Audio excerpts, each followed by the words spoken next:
Inter తర్వాత IIT, JEE, neat లక్ష్యమా? ఉన్నత చదువులకు సరైన పునాది అకాడమీ మాధాపూర్.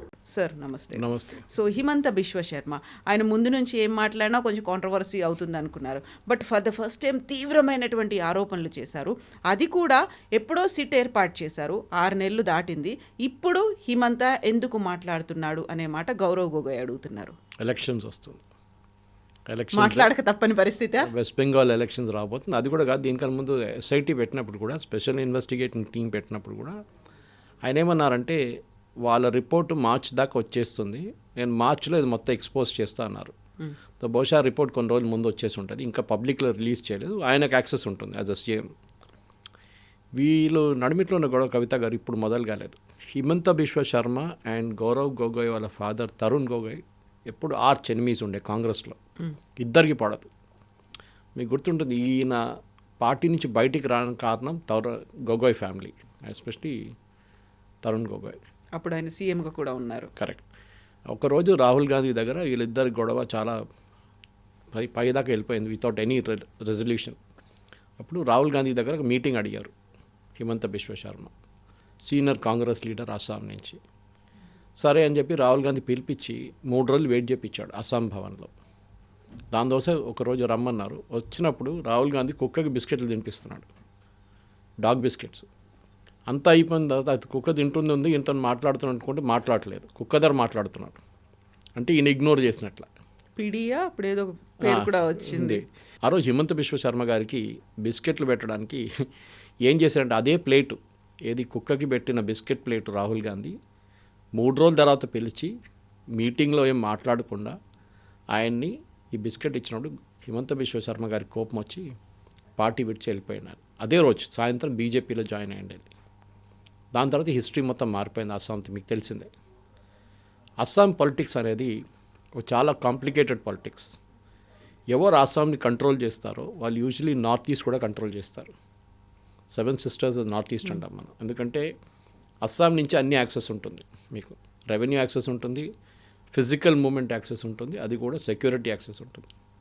నాకు ఇప్పుడు కూడా గుర్తుంది, నేను కాజిరంగా నేషనల్ పార్క్లో ఒక మెడికల్ క్యాంప్కి వెళ్ళినప్పుడు చాలా సంవత్సరాల ముందు, ఐ థింక్ 2016 అనుకుంటాను, వెళ్ళినప్పుడు అక్కడ సెక్యూరిటీ ఎంత టైట్ ఉంటుందంటే గౌహాటీ ఎయిర్పోర్ట్ నుంచి మీరు బయటికి రాగానే మిమ్మల్ని 10 ప్లేసెస్లో చెక్ చేస్తారు పోలీసు. అంత సెన్సిటివ్ అయిన స్టేట్ ఉండేది. అక్కడి నుంచి ఇప్పుడు చూడండి అస్సాం చాలా మట్టుకు కూల్ అయిపోయింది కంప్లీట్గా. ఇప్పుడు అఫ్కోర్స్ ఇన్నర్ లైన్ పర్మిట్ అని ఒక పర్మిట్ ఇప్పుడు కూడా ఉంది చాలా చోట్లలో, ఇంక్లూడింగ్ నార్త్ ఈస్ట్. అంటే మీరు ఒక స్పెసిఫిక్ ఏరియాకి వెళ్ళాలంటే మీరు ఇన్నర్ లైన్ పర్మిట్ తీసుకోవాలి. అంటే నేను ఇక్కడ ఏరియాకి వెళ్తున్నాను, ఈ ఏరియాలో ఇన్ని రోజుల నుంచి ఇన్ని రోజుల దాకా ఉంటాను, నా ఆధార్ కార్డ్ డీటెయిల్స్ ఇది మొత్తం ఇస్తే వాళ్ళు ఒక ఇన్నర్ లైన్ స్టాంప్ ఇస్తారు. మళ్ళీ మీరు రాకపోతే వాళ్ళు మిమ్మల్ని చెక్ చేస్తారు మీరు వచ్చారా. అంటే అస్సాం అంతా సెన్సిటివ్ అయిన ఏరియా అన్నమాట. అస్సాంలో కూడా మీకు గుర్తుంటుంది, హిమంత బిశ్వ శర్మ వచ్చాక చాలా ముందు, ఈవెన్ తరుణ్ గొగోయ్ కన్నా ముందు అస్సాంలో Prafulla Kumar Mahanta was a big figure. All Assam students union and Prafulla Kumar Mahanta, వీళ్ళు రాజీవ్ గాంధీ టైంలో చేసిన, అప్పుడు ఆల్ అస్సాం స్టూడెంట్స్ యూనియన్ చేసిన ప్రొటెస్ట్తోనే అస్సాంలో ఒక ఒప్పందం చేశారు వీళ్ళు ఇద్దరు నడిమిట్లో. Why I'm giving the back stories, ఎందుకంటే ఈ పాలిటిక్స్ అర్థం చేసుకోవాలి, వీళ్ళిద్దరు నడిమిట్లో ఎందుకు గొడవ అని. వీళ్ళు ఒప్పందం ఏం చేసుకున్నారంటే అస్సాంలో ఉన్న Bengalis who came from Bangladesh, ఆలోచించండి, వాళ్ళు ముస్లిమ్స్ అని చెప్పట్లేదు. All Assam students union was not against only Muslims from Bangladesh. Even హిందువులు కూడా అస్సాంలో ఎవరెవరు వచ్చి సెటిల్ అయ్యారో మాకు వాళ్ళు ఇక్కడ వద్దు, మా కల్చర్ మార్చేస్తున్నారు, మా ఫుడ్ హ్యాబిట్స్ మార్చేస్తున్నారు, మా డ్రెస్సింగ్ సెన్స్ మార్చేస్తున్నారు అని చెప్పి మనం 80sలో చూసాం ఇదంతా. ఆ టైంలో చేసిన గొడవ ఇదంతా. దాని తర్వాత అక్కడ ఒక ఎన్ఆర్సీని ఆర్డర్ చేశారు, నేషనల్ రిజిస్టర్ ఆఫ్ సిటిజన్. మన ఓవైసీ గారు ఎప్పుడు చెప్తుంటారు చూడండి, ఇక్కడ బీజేపీ వాళ్ళు తీసుకొస్తున్నారు, ఫస్ట్ తీసుకొచ్చింది రాజీవ్ గాంధీ, బీజేపీ కాదు. సో ఎన్ఆర్సీలో ఏం చేశారంటే వీళ్ళు ఫస్ట్ ఐడెంటిఫై చేయడం ట్రై చేశారు. అంటే మీరు ఒరిజినల్ అస్సామీ సిటిజన్ కాదా, ఇండియన్ సిటిజన్ కాదు first point, are you from Assam or not, కాకుంటే మిమ్మల్ని అస్సాం నుంచి బయటికి పంపించాలనుకోండి. కానీ జరగలేదు యాక్చువల్లీ. దాని తర్వాత రాజీవ్ గాంధీ గారు అసాసినేషన్ అయిపోయింది, ద ఎంటైర్ థింగ్ వెంట into cold storage. Prafulla Kumar Mahanta గారు ఊడిపోయారు. దాని తర్వాత ఇప్పుడు పరిస్థితి ఎట్లా ఉందంటే అహోం గణ పరిషత్ అని చెప్పి ఒక పార్టీ ఉంది అక్కడ, which is a part of BJP's NDA, which is the original remnant of all Assam students union. వాళ్ళ వైపు నుంచి వచ్చిన పొలిటికల్ పార్టీ ఇది. వాళ్ళకి ఇప్పుడు ఏం గొడవ లేదు. ఇప్పుడు ఎక్కడ ప్రాబ్లం వచ్చిందంటే అస్సామీస్ వర్సెస్ నాన్ అస్సామీస్. ఇప్పుడు మీకు అర్థమవుతుంది వై హిమంత బిశ్వ శర్మ ఈ గౌరవ్ గొగోయ్ వైఫ్ గురించి బయటికి తీసుకొస్తున్నారు. మళ్ళీ ఇష్యూని ఎందుకు తీసుకొస్తున్నారు?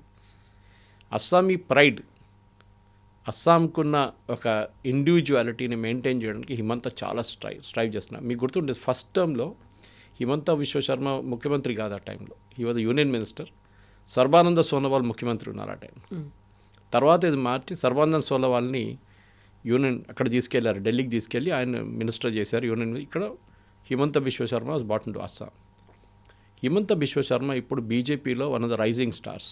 మీరు మాట్లాడుతున్నప్పుడు దేవేందర్ ఫడ్నవీస్, యోగి ఆదిత్యనాథ్, హిమంత బిశ్వ శర్మ గురించి మాట్లాడతారు. కానీ యోగి ఆదిత్యనాథ్ కానీ దేవేంద్ర ఫడ్నవీస్ వీళ్ళంతా ఎప్పుడో పాత 25-30 ఇయర్స్ నుంచి బీజేపీలో ఉన్నారు. ఫడ్నవీస్ గారు అంటే దానికన్నా ఎక్కువ, ఆయన సంఘ్ నుంచి వచ్చారు ఆయన. అట్లాంటి పరిస్థితుల్లో వేరే హిమంత బిశ్వ శర్మ మొన్నగా బీజేపీకి వచ్చారు. అది కానీ అప్పుడు కూడా ఈజ్ బికమ్ అమిత్ షా గారు రైట్ హ్యాండ్ అయిపోయారు అస్సాంలో. మణిపూర్లో గొడవ జరిగినప్పుడు మీకు గుర్తుంటుంది కవిత గారు, హిమంత బిశ్వ శర్మని పంపించారు అమిత్ షా ఫస్ట్, ఇంకెవరిని కాదు. హోమ్ మినిస్ట్రీలో 2 యూనియన్ హోమ్ మినిస్టర్స్ ఉన్నారు, minister for state, and I think one of them is Bandi Sanjay. ఆయన కూడా పంపించలేదు.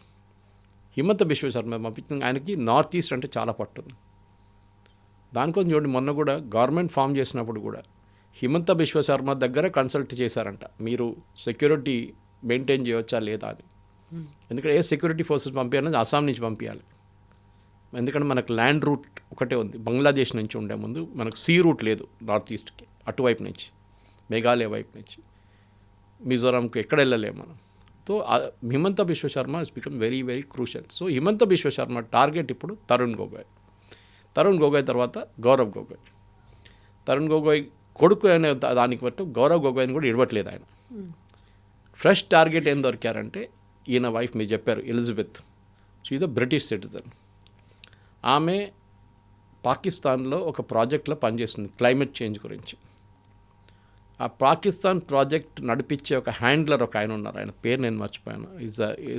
Taufiq something. He was the handler for this project. He is an ISI guy. ఈ project ISI project actually.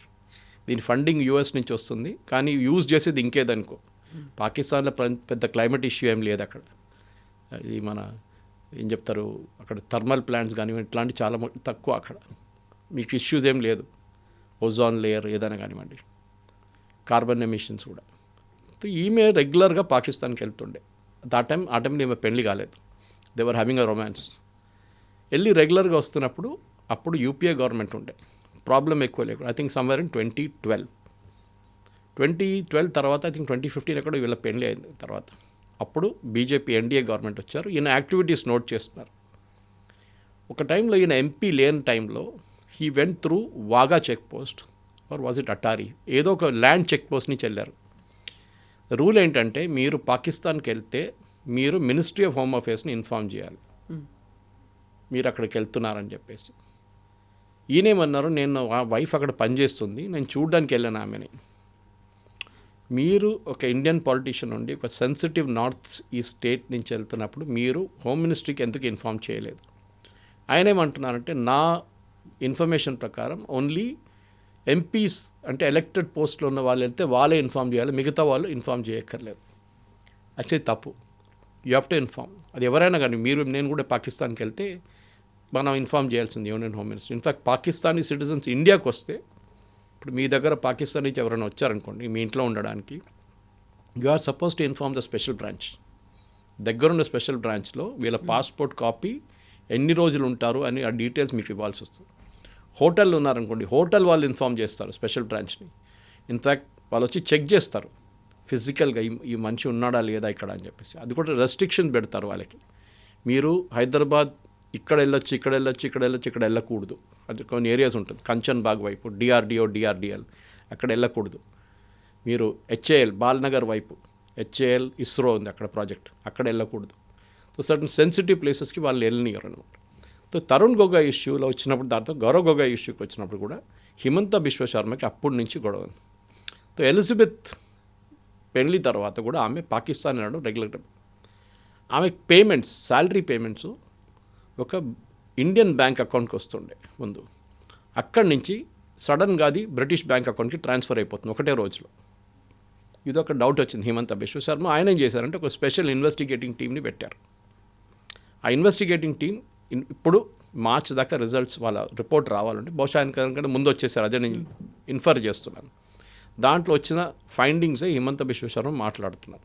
Gaurav Gogoi అంటున్నారు ఇప్పుడు ఎందుకు మాట్లాడుతున్నారు, ఇప్పుడు ఎలక్షన్ వస్తుంది కదా అదే టైం దొరికిందా మీకు మాట్లాడడానికి, కానీ నేను డినై చేయట్లేదు. బట్ 6 months దాటింది, ఆ సిట్ ఏదో సబ్మిట్ చేసిందన్నారు. బట్ సిట్ ఇప్పటిదాకా నన్ను ఏం క్వశ్చన్ చేయలేదు. నన్ను క్వశ్చన్ చేయకుండానే ఎలా కంక్లూజన్కి ఒక ఫైండింగ్స్ వచ్చాయి వాళ్ళకి అనేది. ఇనీషియలీ క్వశ్చన్ చేశారు, కానీ అది ప్రిలిమినరీ క్వశ్చనింగ్ ఉండే, డీటెయిల్ క్వశ్చనింగ్ తర్వాత పిలుస్తా అన్నారు. కానీ వాళ్ళ దగ్గర చాలా మటుకు డాక్యుమెంట్స్ దొరికిందంట. సో ఆ డాక్యుమెంట్ దొరికిందంటున్నారు. ఇవాళ ఏమంటారు, మేము ప్రిలిమినరీ క్వశ్చనింగ్ చేసేసాం, మాకు ఎంత కావాలో ఇన్ఫర్మేషన్ వచ్చేసిందంట. Well that is a disputable point. ఎందుకంటే ఒక మనిషిని క్వశ్చన్ చేయడానికి మీరు 5 నిమిషాలు చేయవచ్చు, 5 గంటల సేపు కూడా తీసుకోవచ్చు. మీకు కాగితాలు ఏమేమి దొరికింది అది important. Wagah check post cross చేసినప్పుడు వీళ్ళకి ఇన్ఫర్మేషన్ వచ్చింది that is cross Wagah check post నుండి పాకిస్తాన్. అక్కడ వెళ్ళి 10-15 రోజులు ఉన్నారు. 4 days అని తీసుకున్నారు ఫస్ట్. ఎందుకు వెళ్ళారు, అక్కడ ఏం చేశారు? ఆయన అంటారు మా వైఫ్ని కలవడానికి వెళ్ళి అంటున్నారు. మీ వైఫ్ అక్కడ ఏం చేస్తుంది పాకిస్తాన్లో? That too when you're from is very sensitive north eastern state bordering Arunachal Pradesh and bordering CM కొడుకుగా వెళ్ళారు అప్పుడు. సో దట్ ఈస్ ఇదే పెద్ద క్వశ్చన్ వస్తుంది. దానికంటే నిన్న ఒక లీక్డ్ రిపోర్ట్ అని చెప్పొచ్చు మనం. అది he is accusing Himanta of releasing it. Actually Himanta Biswa శర్మకి దాంట్లో రోల్ లేదు. యూనియన్ హోమ్ మినిస్ట్రీ నుంచి ఒక లెటర్ సోషల్ మీడియాలో మొత్తం వైరల్ అవుతుంది. అది దాంట్లో ఏం చెప్పారంటే గౌరవ్ గొగోయ్కి ఒక కూతురు కొడుకున్నారు, ఇద్దరు మైనస్. దాంట్లో కొడుకు సిటిజన్షిప్ రినౌన్స్ చేశారంట. That is renounce the Indian citizenship, అంటే వాళ్ళ పాస్పోర్ట్ సరెండర్ చేశారంట. అంటే భారతదేశ పౌరసత్వం కాదు ఇప్పుడు, కాదు, వాళ్ళు బ్రిటిష్ పౌరులు ఇప్పుడు. గౌరవ్ గొగోయ్ కూతురు was born in Britain, so ఆమెకి ఆటోమేటిక్గా బ్రిటిష్ సిటిజన్షిప్ వచ్చేస్తుంది. ఇద్దరిని ఎందుకు బ్రిటిష్ సిటిజన్షిప్గా ఉంచుకున్నారు? ఏదైనా రీజన్ ఉండొచ్చు. రేపు వీళ్ళు అక్కడ షిఫ్ట్ చేయడానికి ప్లాన్ చేస్తున్నారో, లేకుంటే తీసుకోకపోతే మళ్ళీ ఆ సిటిజన్షిప్ దొరకకపోవచ్చో, కీర్ స్టామర్ ఏదో కొత్త రూల్స్ తీసుకొస్తున్నారు. మీరు బ్రిటిష్ సిటిజన్గా ఉండి భారతదేశంలో ఉండొచ్చు if your parents are Indian citizens. మీరు ఓసీఐ కార్డ్ అంటాం మనం, వీసా అక్కర్లేదు. సర్టన్ నెంబర్ డేస్ భారతదేశంలో ఉండాలి, అదొకటే రూల్ ఉంటుంది. బయట ఎన్ని రోజులు ఉండాలని రూల్ ఉంటుంది అన్నమాట. సో ఈ ఇన్వెస్టిగేషన్లోనే ఇదంతా బయటకు వచ్చింది కవిత గారు. సో ఇప్పుడున్న రూల్స్ ప్రకారం గౌరవ్ గొగోయ్ ఈ ప్రశ్నలకి జవాబు ఇవ్వాల్సిందే. ఎందుకు పిల్లల పాస్పోర్ట్ సరెండర్ చేశారా? ఆయన డినై చేయట్లేదు. ఆయన ఏమన్నారంటే ఇవాళ కూడా నేను ఇప్పుడే చూశాను, ఒక వీడియో చూశాను ఆయనది. హిమంత బిశ్వ శర్మ చిన్న పిల్లల ఇన్ఫర్మేషన్ పబ్లిక్ డొమైన్లో పెట్టిండ్రు. It comes under the juvenile justice act. So action should be taken against him. Correct, దాంట్లో డౌట్ లేదు. పిల్లల ఇన్ఫర్మేషన్ ఎప్పుడు పబ్లిక్ డొమైన్లో పెట్టకూడదు. అది హిమంత బిశ్వ శర్మ పెట్టారా ఇంకెవరైనా పెట్టారో తెలియదు. ఎందుకంటే దీనికన్నా ముందు కూడా బంగ్లాదేశ్లో వ్యతిరేకంగా మియాంకో మారేంగే అని చెప్పి ఒక స్టేట్మెంట్ చేసిన తర్వాత ఆయన వ్యతిరేకంగా చాలా కేసులు వచ్చినాయి. దాని తర్వాత ఒక యానిమేటెడ్ వీడియో ఒక బీజేపీ సోషల్ మీడియా కన్వీనర్ అస్సాంలో రిలీజ్ చేసిండు. అది పెద్ద గొడవ అయింది. దాని తర్వాత అండ్ దట్ కన్వీనర్ని పార్టీ నుంచి తీసేశారు. ఇవాళ పొద్దున స్టేట్మెంట్ వచ్చింది బీజేపీది. Has been expelled from the party for putting that video. అదే వీడియోలో అట్లాంటి మోదీ గారు వ్యతిరేకంగా చాలా ఇస్తారు వీళ్ళు. కానీ కాంగ్రెస్ వైపు నుంచి ఇవాళ దాకా కేరళ కాంగ్రెస్ ఫర్ ఎగ్జాంపుల్ అన్నిటికంటే మోస్ట్ డిస్టర్బింగ్ వీడియోస్ వేసేది కేరళ ఐఎన్సీ కేరళ అని చెప్పి ఒక హ్యాండిల్ ఉంది ట్విట్టర్లో. మోదీ గారు వ్యతిరేకంగా చాలా ఏం చెప్తారు, థర్డ్ రేట్ అలిగేషన్స్ చేస్తారు వాళ్ళని ఎప్పుడు దాకా ఎవరేం చేయలేదు. Anyway that is not a subject the debate. ఇప్పుడు ఏం జరుగుతుందంటే ఇప్పుడు ఈ ఇన్వెస్టిగేషన్ రిజల్ట్స్ బయటికి తీసుకొస్తే నా అంచనా కరెక్ట్ అయితే కవిత గారు జస్ట్ బిఫోర్ ఎలక్షన్స్ రిలీజ్ చేస్తారు. ఇది దాని ఇంపాక్ట్ క్రియేట్ చేయడానికి just before elections Himanta Biswa Sharma SIT findings release చేస్తారు. దాని తర్వాత పొలిటికల్ గొడవ ఉంటుంది, ఎలక్షన్స్ హీట్లో వెళ్ళిపోతుంది. అది వీళ్ళు ఇట్లా చేశారని చెప్పేసి చూద్దాం. ఇప్పుడు నా అంచనా ప్రకారం మై క్యాల్కులేషన్ ఇస్ గౌరవ్ గొగోయ్కి ఒక ఎక్స్ప్లెనేషన్ ఇవ్వాల్సింది ఏంటంటే వాళ్ళ వైఫ్ ఇండియన్ సిటిజనా బ్రిటిష్ సిటిజనా, దట్ ఈస్ ఫస్ట్. వాళ్ళ పిల్లలు పాస్పోర్ట్ ఎందుకు సరెండర్ చేశారు? ఇప్పుడు మొన్న ఆర్గనైజర్లో ఒక ఆర్టికల్ చూశాను నేను, 4 రోజులు అవుతుంది ఆర్టికల్ వచ్చి. దాంట్లో రాశారంటే ఈ పిల్లలు వాళ్ళ రిలీజియన్ కూడా మార్చుకున్నారంట, క్రిస్టియానిటీ కన్వర్ట్ అయిపోయారంట. So the question now is Gaurav Gogoi కూడా కన్వర్ట్ చేసుకున్నారా? పిల్లలు ఒకరే కన్వర్ట్ చేయరు కదా.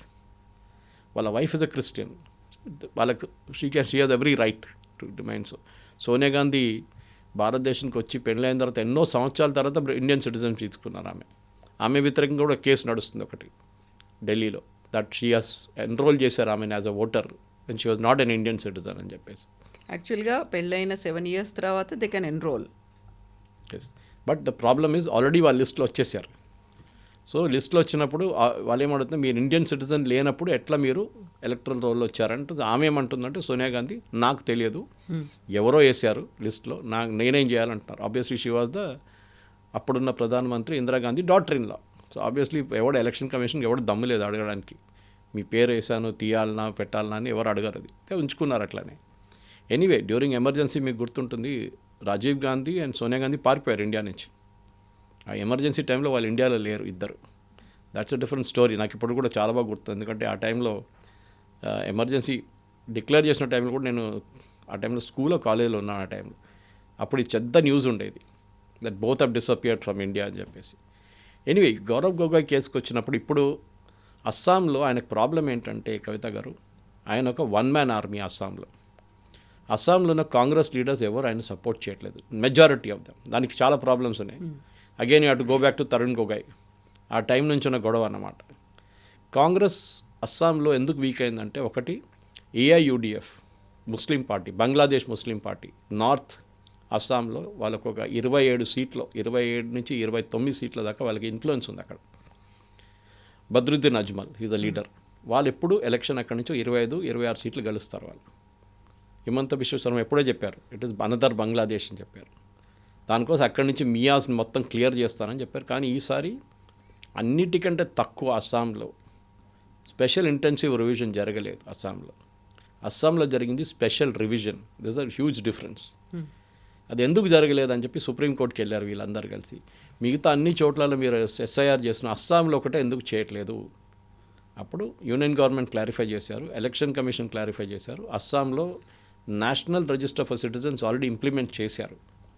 దాంట్లోనే సిటిజన్స్ ఎవరు నాన్ సిటిజన్స్ ఎవరు అని తెలిసిపోయింది. In fact Zakir Hussain grandson కూడా నాన్ సిటిజన్గా డిక్లేర్ అయ్యారు, మరి పాత రాష్ట్రపతి గారు. Okay, because he didn't have papers prove చేయడానికి అనమాట. ఆయన ఎక్కడి నుంచి వచ్చారో ఎవరికి తెలియదు. Grandson, but Zakir Hussain grandson. ఇట్లా చాలా మట్టుకు అస్సాంలో క్లియర్ అయిన తర్వాత ఎస్ఐఆర్ బదులు ఎస్ఆర్ చేశారు, విచ్ ఇస్ గుడ్ ఇనఫ్. కానీ 15 లక్షల మంది ఇప్పుడు ఎలక్ట్రల్ రోల్ నుంచి తీసేశారు. ఇవాళ ఫైనల్ లిస్ట్ వచ్చింది. సో అస్సాంలో అంత పెద్ద గొడవ లేదు ఇప్పుడు ఎలక్షన్ లిస్ట్లో. కానీ వెస్ట్ బెంగాల్లో ఉంది, మీకు తెలిసింది అది. ఇప్పుడు జరగబోయేది ఏంటంటే, ఈ గౌరవ్ గొగోయ్కి వచ్చే రోజుల్లో ఇట్లాంటి డైలీ లీక్స్ బయటకు రావడం మొదలు పెడితే ఒక క్వశ్చన్ ఆబ్వియస్లీ బయటకు వస్తుంది. మీ మిస్సెస్ ఎలిజబెత్ గొగోయ్ ఇండియనా, ఇండియన్ కాదా? Religion wise she can be anything. She can be Christian, she can be Hindu, she can be Buddhist, ఏదైనా ఆమె చాయిస్ అది. మీ హస్బెండ్ హిందూ ఉండొచ్చు, మీరు క్రిస్టియన్ ఉండొచ్చు, దట్ ఈస్. కానీ అస్సాంలో పొలిటిక్స్లో అది పెద్ద గేమ్ ఆడతారు అది అక్కడ. ఎందుకంటే అక్కడ చాలా మట్టుకు నార్త్ ఈస్ట్ అనేది ఒక 15 సంవత్సరాల ముందు దాకా కవిత గారు మీకు గుర్తుంటుంది, బీజేపీ లేకుండే అక్కడ. BJP was nowhere. Nagaland is a Christian country, Christian state. 95% Christians ఉన్నారు అక్కడ. మిజోరాం, మణిపూర్లో కూడా అక్కడ లోకల్ పార్టీస్ చూసుకున్నారు. ఇట్లాంటి చాలా మట్టుకు అరుణాచల్ ప్రదేశ్ కూడా అంతే. ఇప్పుడు చూడండి, బీజేపీ ప్రతి చోట్ల బీజేపీకి ప్రెజెన్స్ ఉంది అక్కడ, including the disturb state of Manipur. అక్కడ కూడా చూసాం మనం. ఇట్లాంటి పరిస్థితుల్లో హిమంత బిశ్వ శర్మ ఒక నార్త్ ఈస్ట్ లీడర్గా పైకి రావడానికి అన్ని సపోర్టు యూనియన్ గవర్నమెంట్ దగ్గర నుంచి ఉంటుంది. దానికొని చూడండి, ఈ అలిగేషన్స్ వచ్చిన తర్వాత కూడా సీనియర్ బీజేపీ లీడర్స్ ఎవరు కాంట్రడిక్ట్ చేయలేదు హిమంత బిశ్వ శర్మ. ఆయన బ్యాటిల్ ఆయనే పోరాడుతారు ఒక్కరే, అండ్ హీఈస్ షోయింగ్ ఇట్. అది ఆ రోజు కుక్క బిస్కెట్ తినిపించకపోతుంటే పాసిబ్లీ ఈ సిచ్యువేషన్ రాకపోతుండే. అయితే తన మీద విపరీతమైనటువంటి అవినీతి ఆరోపణలు ఉన్నాయి, చాలా స్కామ్స్ ఉన్నాయి, ఫ్రాడ్స్ చేశాడు, కుంభకోణాలు జరిగాయి. ఇవన్నిటి తర్వాతే ఆయన బీజేపీలోకి వచ్చాడు. అప్పటిదాకా ఆయన మీద ఉన్నటువంటి కేసులు కావచ్చు, ఇవన్నీ సాత్ కూన్ మాఫ్ అన్నట్టుగా క్లియర్ అయిపోయాయి. బీజేపీలో జాయిన్